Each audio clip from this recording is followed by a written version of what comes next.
While entertaining some guests from out of town a while back, I accompanied them on a tour of Laurel Grove Cemetery. And I was reminded about a bit of history from our fair town, the tombstone of James Pierpont, a resident of Savannah in the 1850s. And he is the author of the popular Christmas tune, Jingle Bells.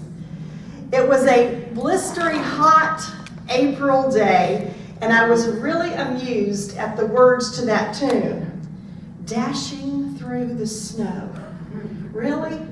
In Savannah, Georgia? The only real, maybe dashing through the pollen or dashing through the humidity, but dashing through the snow, the only real dashing that I see here in our fair city is folks that I pass every day in the business community. Dashing, certainly not through the snow, but nonetheless dashing from appointment to appointment, from event to event, from commitment to commitment. And I have found myself right in the middle of this as I have done business here.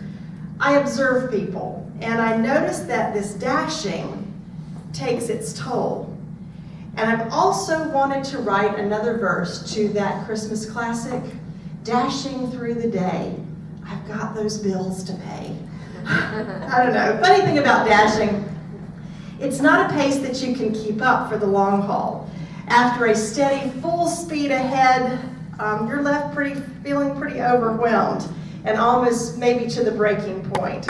Feeling like there's not enough hours in the day. Anybody been there? Anybody there? Anybody going there? I'm just feeling overwhelmed. I continue to hear this. I'm overwhelmed, there's not enough hours, and every day we join in this game, frantically trying to beat the clock and manage our time. As my friends and I continued our city tour through Laurel Grove, and then we went over to Colonial Cemetery, I noticed something that was common among all the folks that were interred there, and it was not that they were all dead, rather that they had a birth date and a death date on their tombstones. 2 dates that was pretty much out of their control. And then there was a dash. It was a small little line that represented their entire life. And that day I kind of went through the cemetery and I thought, I wonder how these folks lived their dash. In the short time that we have today, I want to make a few suggestions that can help you get a handle on this issue of time and help you make your dash all that you want it to be. I encourage you to do a time tracking exercise and figure out how you presently are spending your time. And yes, write it all down.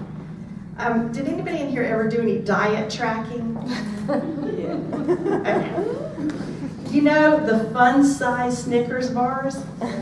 They count too. I was devastated when I figured that out. So write it all down. The first time I ever tracked my time, it was amazing the amount of time that I wasted in an average day. And when you spot those time wasters, then get about the business of making the necessary adjustments. You have to face the facts before you can change the facts. Once you get a real accurate picture of how you spend your time, you can begin to set your priorities, your life goals, as you will, and those life goals will become the filter. Is this activity that I'm participating in today, is it getting me closer, or is it increasing the distance between me and my goal? I contend that personal and business goals should not be separate. Because the sum of your dash, it's very personal. Every hour, every minute, every second, and it may take some time for you and some soul searching for you to formulate your life plan. But once that is done, your main filter will be in place. I don't know about you, but sometimes it's easy for me to get off track. I like to revisit this every morning. This process of revisiting my life's goal may require an earlier wake-up call. to take about 15 minutes every morning. Perhaps you can enjoy a cup of coffee on the porch, a time of inspirational material, or just time to take some deep breaths and focus on the good things in your life. Now, this small bit of time before your day gets into a full spin will revolutionize your life. Good time management skills are not imparted to you by attending a small chamber breakfast, or reading a book, or even downloading the latest time tracking system. Time management really is a discipline. Have you ever seen trapeze artists? I'm always amazed at trapeze artists. What a phenomenal art that is. I think it's safe to say that they didn't reach that level of perfect timing. They only reached it by discipline and practice. Trapeze artists arrive at that level of graceful and amazing and exhilarating performance because of a lot of practice and a lot of discipline. Now, discipline has a real negative connotation to a lot of people, and certainly the upstart of the discipline process can be very, very grueling. I think about military basic training. Any military people in the room? Ever been through? Oh, okay. Okay, so you've been through military basic training. I can't say that I recall anyone ever referring to military basic training as 8 weeks of a picnic or like a day at the spa. So let's realize that getting a handle on the clock is going to take a little discipline. Discipline to dive into that stack of papers that have been sitting on the edge of the desk for a while now. Discipline to really focus. Discipline to avoid attending to personal issues while on the company clock. And discipline to put those things that you value and will have lasting value at the very top of your list. The big things, the things that matter most to you, should be taken care of first if you want it to all fit into that time frame. Perhaps the best visual on this concept is we have maybe some really important things in our life, and then we have some things that maybe are quite so important, and then we have other things in our life, and finally we get down to the very, very small, fine details of our life. The medium things, or what I did earlier was I put into this jar, I do this every once in a while because I always think it's not going to work this time, and it always works. I've been doing this for years. I put several items in this jar. I put 2 oranges, 11 green apples, 7 cherries, and finally 70 pieces of candy corn in this jar. My husband said, "What are you doing with that perfectly good candy corn last night?" Anyway, my method was to put the biggest things first into the jar, the medium important items in next, the small things, and then the very fine details. And amazingly, they all fit perfectly, and I could put the lid on it with no messy overflow. Interestingly enough, if I tried it in any other order, it just didn't seem to all fit.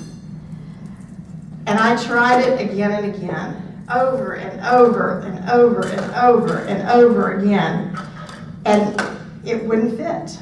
And then I was left with things all over the room, spilling out, and I certainly couldn't put the lid on it. It's a perfect picture of how we handle our time. The big things, the most valuable things to us, the fragile things need to be handled first, and if we do, everything else will fit and will fall into place. The exercise of good time management we practice today will really give us the strength and the muscle for the things that we're going to have to handle for tomorrow. And if you're wondering how to determine progress in this area of time management, has anybody ever wondered that? How am I making progress or not? Determining progress in this area is very simple. A lower stress level. I think we can all agree that that's a great payoff. Poor time management causes stress, Stress causes disease. Disease causes death. And I think you get the picture there. You have to be diligent about guarding your precious time. I think there are some time misnomers as well that we've all bought into. In my spare time. Anybody have any of that? If you do, I'd like to borrow some. Oh, I'm sorry, you can't borrow it either. If your job involves paperwork, let me know if your job doesn't involve paperwork because I want to apply for it. But since it probably does involve paperwork, you need to factor in that amount of time in your schedule to attend to that, not leaving it until you find some spare time. Spare time is a misnomer. And for that matter, so is saving time. The only thing that you can really do with time is spend it. I recently watched a movie. I wasn't really excited about all the actors in this movie, but anyway, it was starring Justin Timberlake. In this Hollywood fantasy, time had literally become money. It was certainly a thought-provoking look at how we spend our time, giving way to the concept that time is the new currency. Another misnomer is that the longer we work, the more we get done. I was convinced that that was the case for years and years and years, so I worked and worked and worked. I think it's safe to assume that the goal here is not to work longer or harder, exhausting ourselves, our bodies, our brains, and our creativity, but rather to focus on how we use the predetermined amount of time that we have efficiently. Studies indicate that longer work hours do not increase productivity. And many large companies are realizing this, and as a matter of fact, they have, in an effort to increase productivity, they have eliminated overtime in their companies. Studies show that most workers, even the most conscientious workers, were less productive and wasted more time if they anticipated overtime or if they just put in overtime gratis. Working overtime may mean time and a half pay at your company, but even with the proper compensation, it could also bring increased risk of depression. One study shows that people who work 11 hours or more a day have a doubled risk of major depressive episodes compared with those who work the standard 8-hour day. Researchers from the Finnish Institute of Occupational Health at University College looked at health and work data from 2,000 people for over 6 years, so it was an extensive study. And they saw a definite link between overtime hours worked and depression risk. Even when the researchers took into account their lifestyle and their socioeconomic demographics, the link still held true. And the study concluded this: although occasionally working overtime may have benefits for the individual and for society, it is important to recognize that working excessive hours is also associated with the increased risk of major depression. So when time runs out on Tuesday afternoon, you must have the discipline to draw the line on the list and say, this is where we will pick up tomorrow. Oh, about that list. Anybody here a list person? I passed out some to-do pads on your table. You will find them. I get such satisfaction out of a list that I often find myself at the end of the day adding any unexpected accomplishments to the list just so I can have the sheer pleasure of checking it off. I see some heads nodding in the room. I thought I was probably the only person that did that. I like to call this list my dash list. I place the things that I must accomplish in order of priority in the dash today category. Most folks overload this category. Things should only go on this part of the list that if the sun goes down today without you accomplishing it, there's going to be some very serious consequences. And then put the other things on the dash tomorrow or dash later part of your list. Don't overload the dash today category. When you have finished the must-dos today, you can always move those other things up, and there's a lot of satisfaction that comes from getting ahead as well. I usually am finished with my main objectives and can move on to the less pressing part of my list. And then you will see there that there is a don't dash category. These are the things that I am determined to avoid today. Now maybe it's some time wasters that I have identified, or maybe it's some bad habits that I'm trying to break. But how should I determine what goes on that list? It wasn't really until I had done some extensive study on time and examined my own time journals that I realized that although I have no control over the time that has been allotted to me, I can choose to spend my time wisely so that I'll reach those goals that I've made. We have all been conditioned to compartmentalize our lives. Our professional lives, our personal lives, and we put them into little categories. I say forget that. If your number one goal in life is to have meaningful relationships, then everything you do, the time that you spend, should all go through that filter. And when that happens, we'll be realizing, is the time I'm spending on this project going to help me achieve my goals? If the answer is yes, then go for it with gusto. If you aren't sure, then perhaps you should pause and examine it. We often give little or no thought to our time expenditures, and we're left with tragic deficits when we do that. Deficits that cost us our health, our peace of mind, and also many times our happiness. You need to take the time to determine how much time you are going to devote to work, to earning a wage, to rest, which is imperative for physical and mental well-being, and the time that you're going to spend with family, friends, solitude, those things that we like to play at, and some fun. Perhaps you have seen the book, The 4-Hour Work Week with Timothy Ferriss. Has anybody ever seen that book? Timothy Ferriss used a formula created by a 19th century economist, Pareto. Pareto created a formula demonstrating that 80% of the income in society is owned by 20% of the population. And this principle, known as Pareto's law, applies in other situations too. For instance, 80% of companies' profits typically come from 20% of their products and their customers.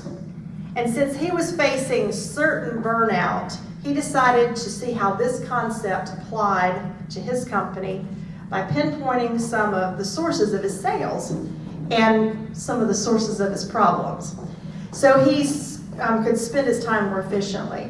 He quickly realized that 120 wholesale customers that he had, a mere 5 were bringing in 95% of the revenue. So in the next 24 hours, he made some very simple but very emotionally difficult decisions that changed his life and his schedule forever. He decided to stop pursuing most of his customers so that he could profile and that he could duplicate the most profitable ones. He realized that by spending most of his time working on small accounts, when the big 5 already ordered regularly without any follow-up, he could better use his time. So he abandoned being busy for being productive. I've spent many busy days in my life. Have you? He decided to email permission to all of his customer service supervisors to resolve any problem that took less than $100 to fix without contacting him. This reduced his messages to about 20 per week. It also freed him up to about 100 hours a month because he wasn't dealing with that. And the return rate in his company dropped to less than 3%. Rapid growth and higher profit margins were the results of his exercise. Everything that he did may not work for you, but taking the time to evaluate your situation could be very well worth it. Perhaps what I've shared this morning could be summed up best with a poem by Linda Ellis. and this is how it goes. I read of a man who stood to speak at the funeral of a friend. He referred to the dates on her tombstone from the beginning to the end. He noted that first came the date of her birth and spoke the following date with tears. But what he said mattered most was the dash between the years. For that dash represents all the time that she spent alive on earth. And now only those who loved her know what that little line is worth. For it matters not how much we own, the cars, the house, the cash. What matters is that how we live in love and how we spend our dash. So think about this long and hard. Are there things you'd like to change? For you never know how much time is left that can still be rearranged. If we could just slow down enough to consider what is true and real and always try to understand the way other people feel and be less quick to anger and show appreciation more and love the people in our lives like we've never loved before. If we treat others with respect and more often wear a smile, remembering that this special dash might only be a while. So when your eulogy is read, with your life's actions to rehash, would you be proud of the things they say about your dash? I hope you have a wonderful dash today. And if I can ever be of service to this group or any of your individual businesses, I do time management, time tune-ups for your office, for your business, for your organization, and available to speak to any group. It's been a delight being here with you today.